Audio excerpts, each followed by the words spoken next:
All spiritual arguments are pointless. Hey guys, it's John here in my studio, and it's snowing outside. Just started snowing, and I am enjoying a fabulous mug of John Show coffee mm, here in this wonderfully warm studio. I wanted to hop on and talk about this concept of spiritual arguments, people arguing their point of view. What's so distressing about this concept is spirituality is meant to bring us peace and joy and love and experience, but people will argue and fight over their own ideas of what spirituality is. And it's not about the spiritual truth. It's about their being right about theirs. And when you look at this, idea of I remember walking down the boardwalk in Rehoboth when I was a young man, and I was into sword fighting and Renaissance festivals and all that, and a Jehovah's Witness came up to me, and he started trying to save me to God, and, he was really getting obnoxious. He says, "Well, what do you do?" I said, "I'm a sword fighter." He says, "Well, what if Jesus doesn't want you to be a sword fighter?" And I was like, "So something I like to do, Jesus wouldn't want me to do it?" Well, it's antithetical to what he would believe and what he would teach, and, he wouldn't want you to be, creating violent looking, stuff and being violent. And well, first of all, what I was doing wasn't violent. It was a depiction of violence. Yes. It's choreography. Yes. But I was incensed at the idea that this person would come up here and tell me not to be who I am. And I was an obnoxious young man, by the way. And as this guy's really pushing his stuff on me, saying, "You should not be doing this. You should not be doing that." My friend Chuck walked up, and I said, "Chuck, I want to introduce you to somebody. This is Jesus Christ." and and my friend Chuck spins around and says, "Welcome back," which I thought was a hysterical thing at the time, especially. That person had no right to come over there and argue that my beliefs were wrong. He had no right. Spirituality is a personal journey. Each one of us can find our own way through our own personal spiritual truths. My mom had her master's degree in liturgy and told me spirituality is a personal journey. I mean, that's an amazingly powerful experience to have someone who had her master's degree in liturgy, head of liturgical doctrine of her Catholic Church, and tells her own child to find what they believe. She didn't go at me with ideologies that she was right and Catholicism was the only way. She came to me from the perspective of we need to find our own personal truth. And that inner journey that we take is really kind of fascinating. But if you think about, let's talk about what makes a spiritual argument pointless. You know, the Bible itself is a compilation of texts, and even the first book of the Bible, Genesis, Bible scholars agree that Genesis 1 is making an apology for Genesis 2. They're basically from two separate texts, one of them saying that one's wrong, this one's wrong. So the Bible itself is a compilation of texts from lots of different people, the majority of which were Greco-Roman Christians who never met Joshua in life. And that is from Bible scholars. The texts were written somewhere between 70 and 200 years after the crucifixion. So the ideologies that they're arguing are not contemporary to the time of Jesus. They are looking at it as if the texts are infallible, but the texts are heavily flawed. And they're also arguing that, we are the only way and we are the right way. Well, that ideology within Christianity wiped out the natives of South and Central America, wiped out the natives of America, wiped out tons of Christians themselves in Europe during the Inquisition when Catholicism was ruling the world. They're leaning into this ideology that is so detrimental. Which is the reason why Christianity became the deadliest religion in the world, because they started saying that we are the only ones who are right. Now, recently there was this debate between a New Age guru and a Christian theologian, and the Christian theologian was able to wipe out the New Age guru because the New Age guru was claiming that he had all this knowledge of all these Christian texts. But no matter what side of that argument you're on, the the guy who's arguing the Christian text was absolutely an expert on the Christian text. Absolutely. 100%. But he he was coming from the perspective that the Christian texts were infallible. He was coming from the idea that the Christian texts were proof that Jesus was the Messiah.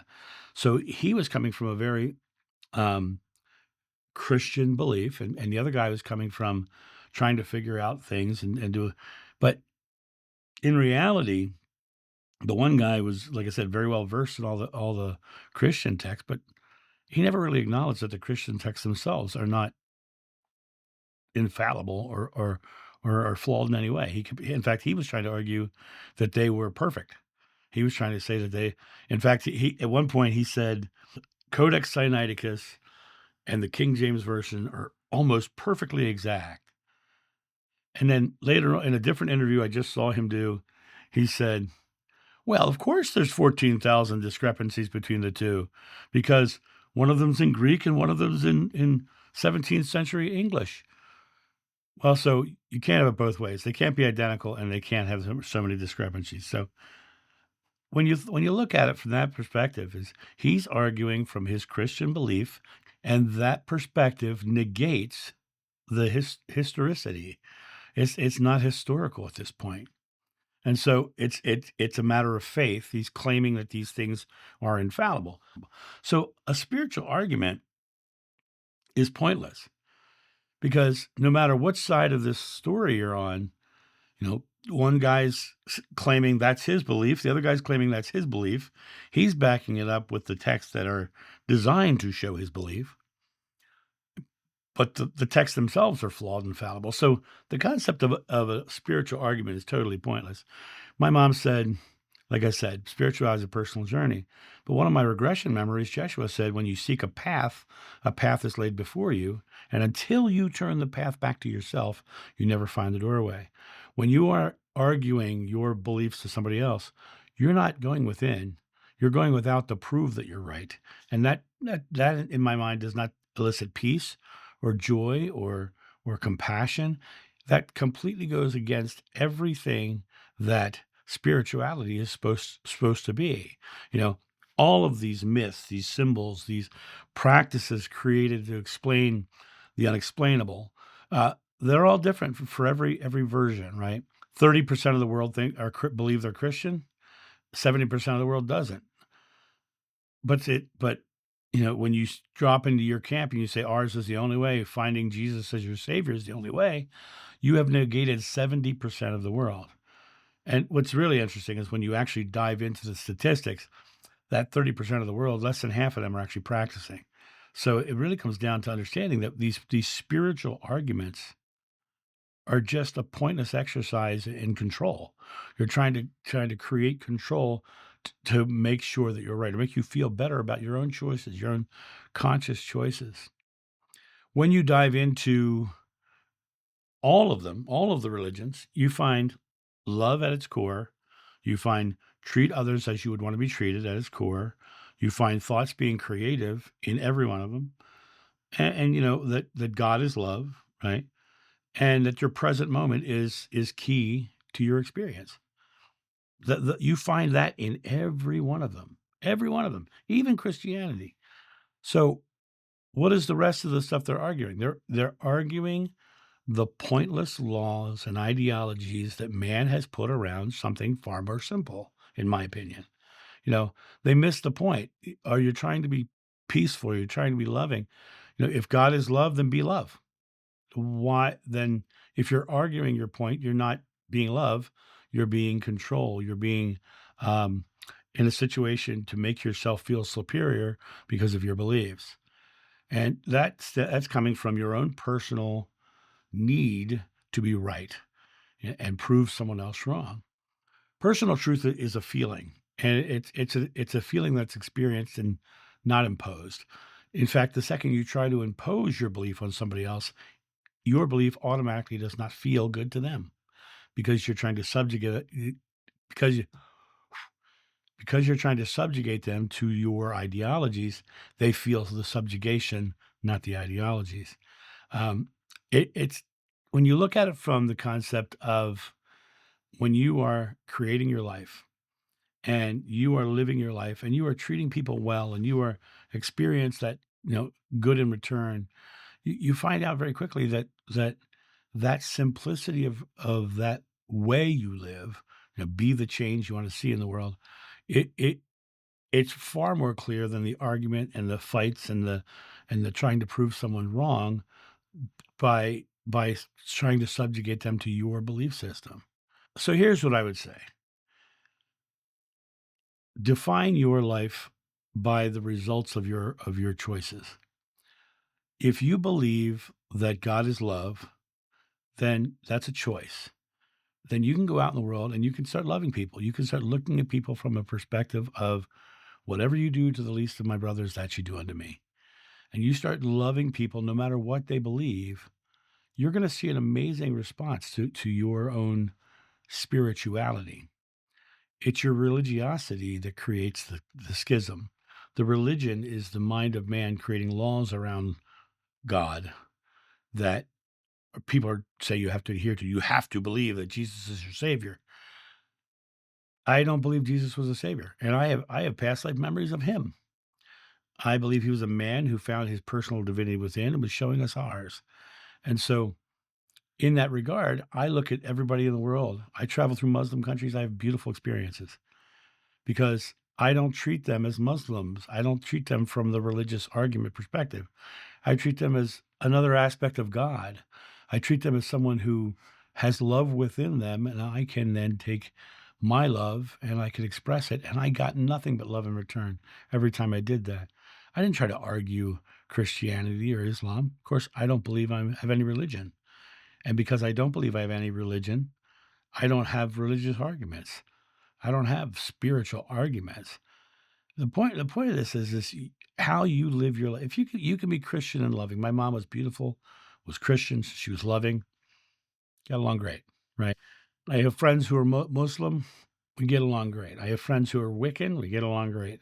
I have friends who are Jewish, we get along great. We never talk religion because the second you start talking religion, you're now arguing the ideas of man rather than being loving.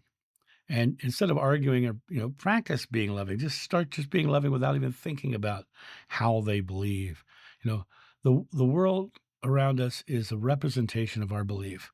Negative people see a negative world because they believe the world is negative. Positive people see a positive world because they believe the world is positive. You have the ability in this moment to live your spirituality without your religiosity. You can live your spirituality. Do you think God is love? Then represent love on earth. Do you think that uh, your present moment is an important thing that where you can create whatever you ask in God's name is granted if you have faith? And Moses said God's name is I am. That's your present moment. Your present moment declarations. Faith means belief. It's only theologians who think it means faith in Jesus. They've interpreted the word faith as faith in Jesus, but when you actually look at the text, it just means belief. So it comes down to what do you believe, right? And are you arguing your beliefs to change others, or are you living your beliefs in love and compassion and all those things? Because if you were, the religions of others and the spiritual viewpoints of others would not matter. Someone believes that the Bible is about aliens coming down from another planet. Does it matter? That's theirs, not yours. You live your life. You deliver the fruit of love and compassion. And when you do that, you're not trying to convince them, but you are more convincing because they'll say, why are you not arguing? Why are you not fighting with me? Why are you not putting this angst into our discussion? Because I'm not attached to your angst. It's your angst, not mine, right? So what brings you peace? What brings you peace? Is it arguing and fighting and trying to convince others, or is it being the love within you?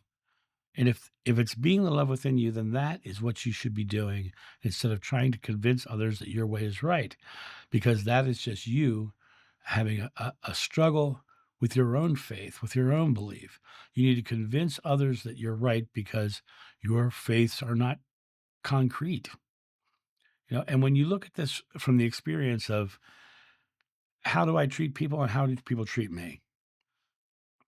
Keep it that simple. That's how I live my life. Now, I'm not asking you to change your belief. I'm just showing you how completely pointless these spiritual arguments are. These spiritual debates are. They are they're pointless because no matter what your religion, no matter what your belief system, it's all coming from documents from thousands of years ago that the telephone game for thousands of years means those are probably not accurate anyway. Scholars say that those ancient texts are a mishmash of writings from different people from different centuries.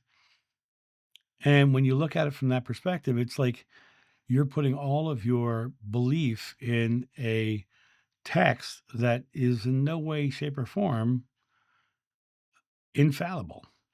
And so it's a matter of, okay, I choose to believe this. What is the result of that? I'm loving, I'm caring, I'm putting love out. If you stick to just simply that, your life will change dramatically. And you'll stop having the fights and you'll start living the peace that spirituality is meant to bring about. And that's my personal thought on it. You are welcome to your beliefs and you are welcome to your journey. But don't try to subjugate me to yours. And I don't think it's right to try to subjugate anyone to anything. So that's my thought on this. You guys have a great day. And I'll talk to you soon. See you. Bye.